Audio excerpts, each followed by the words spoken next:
Thunder and Russell Westbrook, James Harden, and the Houston Rockets, these gentlemen are on the path to this championship glory that you were able to attain? Yeah, sure. I think the focus is there. And it's amazing. If you look at Harden, last year, put up amazing numbers. Didn't make the All-NBA first team. Didn't make the All-NBA second team or third team, right? Russell Westbrook, one game away from the NBA Finals, and then everything kind of blows up. And so you look at their summer, and they just went in the trenches and said, you know what, we're going to lock down. We're going to focus 100% on what our craft is. And they went into their muse cage. They started dark musing, and they come back extremely focused, and here they are.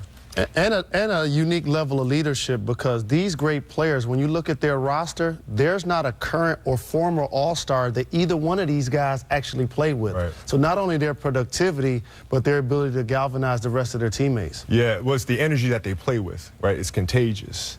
When they're out there playing with, every play is a sense of urgency. Every play means something. That's contagious, and the rest of the guys feed off of that, and they pick up on that energy. I feel like you, again, I didn't call it a muse cage when we're watching you for 20 years, but I feel like you got to your place mentally early in your career. Or when would you say that you got there and really embraced it? About 2009 for me, and understanding what that means. And it's hard because, you can see guys in the layup line when they're warming up. Are they ready or are they not? Are they distracted by what's going on around them? Are they, are their eyes kind of wavering, or are they completely locked into what's in front of them? And in about 2009 for me in the playoffs against the Denver Nuggets, actually, is when I understood that difference. But that was 13 years, 14 years into your career. Yeah. It's a process, right, of constant curiosity. You're being curious and you're constantly looking at things. And like Russell has his routines. He has these things that he does before each and every game. But if you look at him, if you look at his expression, he's locked in. There's no playing around. There's no games. This is the most important game to him at this moment. And when you look at players, you can tell. I'm glad you brought that up, because I was on the wrong side of the muse cage a couple of times in your career, whether it was the 2000 finals, in particular January 22nd, 2006. And the fascinating thing about being an opponent when you torched us for 81 points is this. Please, youngsters, when you watch this footage, he never thumped his chest. He never pointed at the heavens. He never made it about me. Right. That level of concentration and discipline is what you're trying to portray in this amazing piece. Well, yeah, what happens is when you're in a zone, when you're in a muse cage, right, it's easy to slip out of. Right, so if I knock down a shot, if I acknowledge that shot that I knocked down, then I'm out of the moment because I'm acknowledging the moment, and therefore you lose your groove.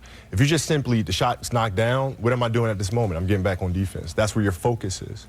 Fortunately for all of us basketball fans, Harden and Westbrook don't really seem to believe in rest. So for the first time in a couple of weeks here on ABC, we're excited to see everybody out there. So as we all watch this game today with two of the best players on the planet, Kobe, with what we just saw from your piece, what should we be looking for to see whether or not they are in that place? Well, we have to look at the top screen and roll action in particular, because that's what they're both going to be running. Their games are pretty similar. One's freakishly athletic and the other one plays at pace, but they essentially run the same things. Now, Houston spreads the floor a little bit more, so they have more shooters around them.